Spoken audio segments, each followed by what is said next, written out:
Estamos con Carlos García, que está de visita acá en Salta por la presentación. Bueno, se va a exhibir nuevamente la película Crónica de una fuga en el hogar escuela, y bueno, para este evento lo tenemos a Carlos García, que es una parte importante de esta tremenda historia que nos tocó a todos los argentinos. Carlos, bienvenido a Salta, buenas tardes y es un gusto tenerte. No, para mí también es un gusto estar en este sitio que quería conocer, y aparte que es parte de los inicios de nuestro país, ¿no? Y para mí es un orgullo estar acá.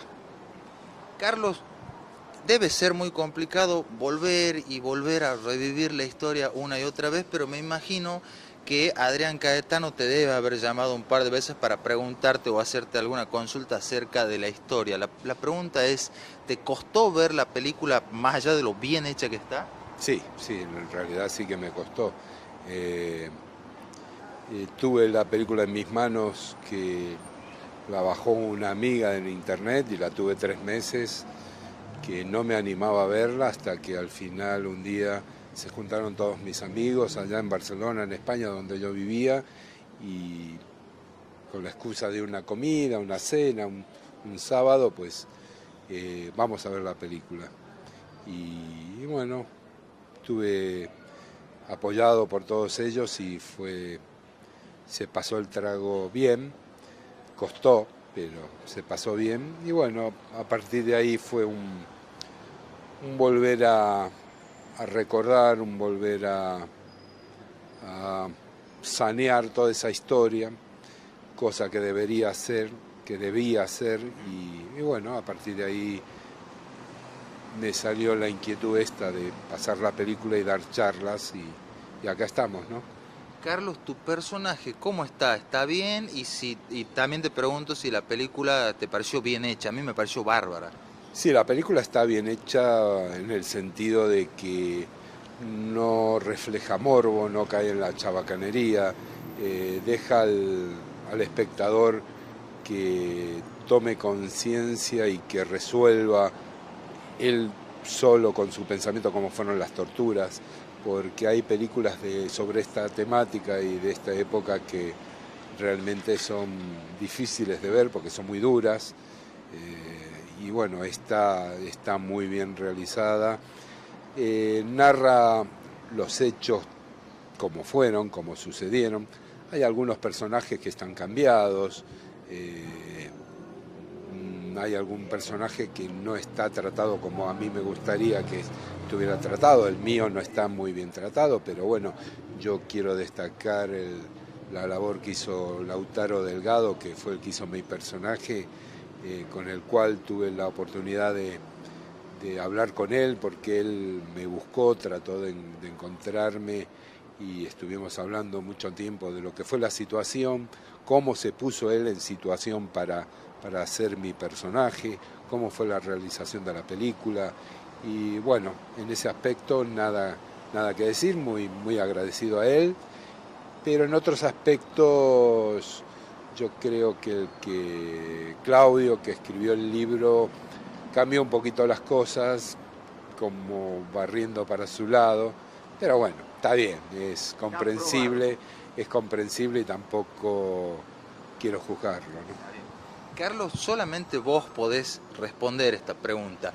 ¿Cómo es haber salido del infierno, haber vuelto al mundo de los vivos y después enterarte mucho tiempo después que van a hacer una película? ¿Cómo es todo ese pasaje? ¿Cómo lo vive una persona ese pasaje?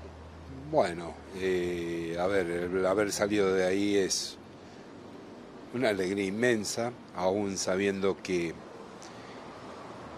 ha habido muchos compañeros que no pudieron salir de ese infierno. Y llega un momento determinado en tu vida, porque es una cosa que nunca te la podés quitar de la mente, que te preguntás ¿por qué yo me salvé y tantos compañeros, tantos compañerazos, tanta buena gente no pudo zafar de todo esto, ¿no? Y yo creo que la respuesta está aquí, ahora, con este reportaje, con este pase de la película, con esta charla, que tuvo que haber algún testimonio vivo que tenía que contar todo esto que todo esto, parte horrible que pasó y de horror en la historia argentina. Y bueno, entonces por eso me dediqué yo a ver si la película la pasábamos, aparte del público general, sobre todo en las escuelas secundarias, donde los pibes deben saber cómo fue parte de esta historia de horror, porque se ha ganado muchísimo en la cuestión de derechos humanos, y ya no me limito solo a los derechos humanos de los detenidos desaparecidos, sino los derechos del niño, los derechos de la mujer, a los derechos del matrimonio igualitario. Se llegó a este 2014 con todos esos derechos, que por cierto somos admirados en Europa por la política de derechos humanos y por los juicios que se están llevando a los represores en nuestro país. Y explicar a los pibes que eso costó mucho, que costó mucha sangre, que lo tienen que conservar, que lo tienen que cuidar, que lo tienen que cultivar, porque de un plumazo no lo pueden quitar todo y no puede ser. Carlos, ¿volviste a la Mansión Seré? Sí, volví en el año 2009, cuando presté declaración en el juzgado del doctor Rafecas. Se hizo un reconocimiento in situ del lugar con el propio juez. Ese día, la verdad que 15 cuadras antes de llegar me empecé a poner muy nervioso. Pero bueno, se superó también porque hay que contar una cosa, el sitio no está. Nosotros cuando nos fugamos, primeramente lo incendiaron, después lo dinamitaron para borrar huellas y la casa no está. Entonces eso hace que pueda volver. Después el intendente de Morón, que en aquel momento era Martín Sabatella, hizo un trabajo extraordinario porque creó la primera casa de la memoria de América Latina, va a ser este año 14 años, y le dio mucha vida porque primero le dio participación al barrio, a la población, al municipio de Morón. Después hizo un polideportivo dentro del espacio de Mansión Seré, porque era una casona donde está rodeada de una finca de 50 hectáreas, donde vivía una familia que se asentó ahí a principios del siglo, una familia francesa que fabricaba bolsas de alpillera, y ahí vivían. Entonces todo ese espacio es un espacio muy verde, se creó un polideportivo, hay un merendero, la gente va los fines de semana a pasar el día, las escuelas van a hacer gimnasia todos los días, hay un salón de usos múltiples donde se realizan muchísimas actividades. Próximamente se va a crear una escuela ahí adentro, o sea, donde hubo mucho horror, ahora hay vida.